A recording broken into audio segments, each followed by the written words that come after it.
কাঠের চাপ এইটা কই আমার কোনো ময়লা নাই। হ্যালো গাইস, আসসালামু আলাইকুম। কেমন আছেন আপনারা? আলহামদুলিল্লাহ আমি ভালো আছি। আজকে আমি আসলাম মিষ্টি, এর মধ্যে দুধ, সামান্য সুজি, পাউরুটি ভিজিয়ে রাখছিলাম, সব দিয়ে এখন একটু কষাচ্ছি। পাওয়ারটা একটু সামান্য একটু দিয়ে এটা কষতে থাক, টাইট হয়ে আসলে।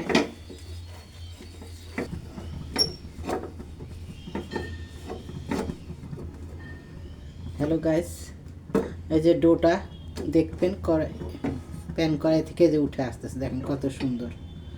তার মানে বুঝবেন যে এটা হয়ে গেছে। এটাকে এখন আমরা মিষ্টির আকারে গড়ে নেব। গাছটা কই, হাতে একটু তেল মেখে নিচ্ছি। আগে না, দুধটা, এই যে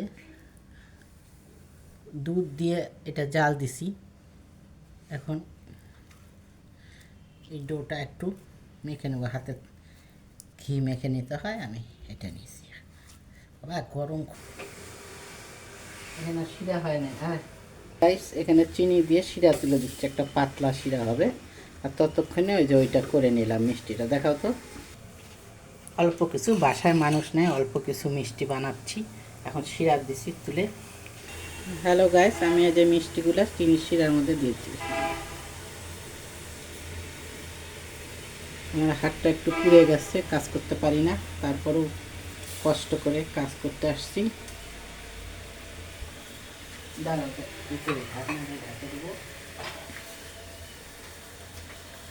মিষ্টিটা সিদ্ধ হোক ততক্ষণ। হ্যাঁ গাইস, এই যে আসলাম শিরার মধ্যে মিষ্টি, দেখেন টয়টম্বুর হয়ে গেছে মিষ্টি। হ্যালো গাইস, এই যে আমি ফিরে আসলাম মিষ্টি নিয়ে। দেখুন রসে ভরা টয়টম্বুর মিষ্টি।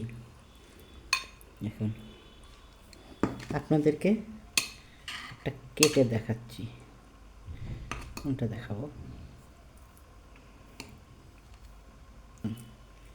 মিষ্টির ভিতরে কত রস ভরে গেছে, দেখুন মিষ্টি খেলে রসে ভরা, কত সফট, কত নরম। এই ছিল আজকে আমার মিষ্টি। এই ভিডিওটা কেন করছি জানেন? এর আগে আমার ভিডিওতে সুইট বল বানিয়েছিলাম, তো সেখানে আমার এক ভাইস্তা ওইটা দেখে সেই রকম সেম মিষ্টি দিছিল পিকচারে, কমেন্টে, আমি যেন এরকম মিষ্টি বানাই। তাই আজকে সেই ভাইস্তার অনুরোধে যে আজকে এই মিষ্টিটা আপনাদের সামনে তুলে ধরলাম। কেমন হয়েছে লাইক, শেয়ার, কমেন্টে জানাবেন। আসসালামু আলাইকুম, ভালো থাকবেন আপনারা সবাই।